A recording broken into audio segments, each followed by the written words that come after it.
টানা প্রায় ২ সপ্তাহ ধরে পানিতে ভাসছে জনপদ। বাড়িঘর, রাস্তাঘাট সব জায়গায় জলমগ্ন। কোথাও কোথাও নৌকা ছাড়া চলাচল করাই যাচ্ছে না।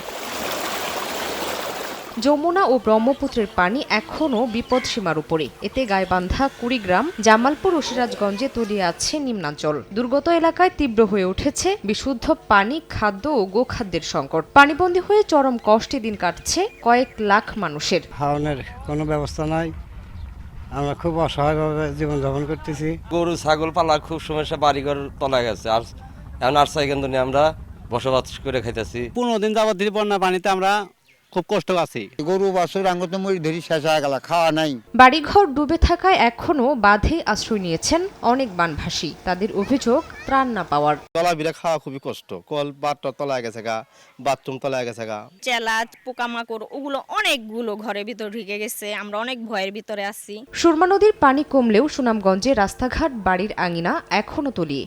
শহরের 10টি আবাসিক এলাকায় জলাবদ্ধতায় নাকাল বাসিন্দারা। অকার্যকর ড্রেনেজ ব্যবস্থা ও হাওরের পানি নিষ্কাশনী খাল বন্ধ করে দেয় দুর্ভোগ বলে অভিযোগ তাদের। অর্ধেক পাউডারে দ্বিগুণ উজ্জ্বলতা। নতুন রিন অ্যাডভান্সড অর্ধেক পাউডারে দ্বিগুণ উজ্জ্বলতা।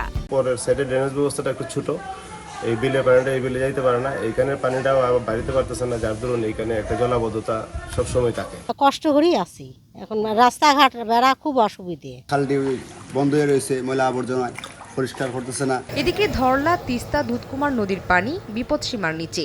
এতে নিম্নাঞ্চলের পানি নেমে যাওয়ার পর জেগে উঠেছে ক্ষতচিহ্ন। লোকজন বাড়িঘরে ফিরতে শুরু করলেও ক্ষয়ক্ষতি নিয়ে দুশ্চিন্তায় বাসিন্দারা। সরকারি সহায়তার দাবি করছেন তারা। শামীমা শাম্মী, সময় সংবাদ।